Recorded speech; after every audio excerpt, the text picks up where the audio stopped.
But one day, after the corn had all been cut and stacked, and Tip was carrying the pumpkins to the stable, he took a notion to make a jack-lantern, and tried to give the old woman a fright with it.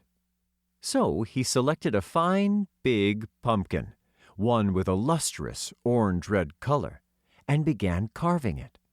With the point of his knife he made 2 round eyes, a 3-cornered nose, and a mouth shaped like a new moon. The face, when completed, could not have been considered strictly beautiful, but it wore a smile so big and broad, and was so jolly in expression, that even Tip laughed as he looked admiringly at his work. The child had no playmates, so he did not know that boys often dig out the inside of a pumpkin jack, and in the space thus made put a lighted candle to render the face more startling. But he conceived an idea of his own that promised to be quite as effective.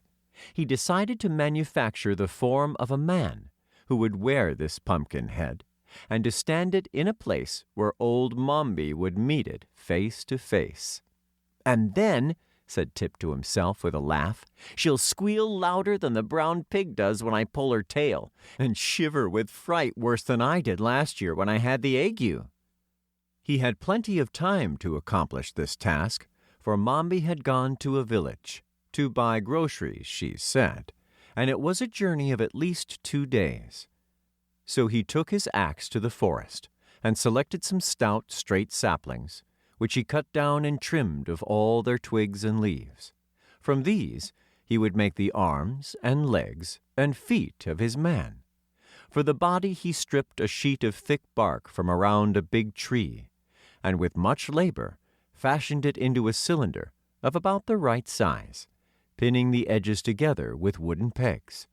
Then, whistling happily as he worked, he carefully jointed the limbs and fastened them to the body with pegs, whittled into shape with his knife. By the time this feat had been accomplished, it began to grow dark, and Tip remembered he must milk the cow and feed the pigs. So he picked up his wooden man and carried it back to the house with him. During the evening, by the light of the fire in the kitchen, Tip carefully rounded all the edges of the joints and smoothed the rough places in a neat and workmanlike manner. Then he stood the figure up against the wall and admired it. It seemed remarkably tall, even for a full-grown man, but that was a good point in a small boy's eyes, and Tip did not object at all to the size of his creation. Next morning, when he looked at his work again, Tip saw he had forgotten to give the dummy a neck, by means of which he might fasten the pumpkin head to the body. So he went again to the forest, which was not far away, and chopped from a tree several pieces of wood with which to complete his work. When he returned, he fastened a crosspiece to the upper end of the body, making a hole through the center to hold upright the neck. The bit of wood which formed this neck was also sharpened at the upper end, and when all was ready, Tip put on the pumpkin head, pressing it well down onto the neck, and found that it fitted very well. The head could be turned to one side or the other as he pleased, and the hinges of the arms and legs allowed him to place the dummy in any position he desired. "Now that," declared Tip proudly, "is a really very fine man, and it ought to frighten several screeches out of old Mombi, but it would be much more lifelike if it were properly dressed."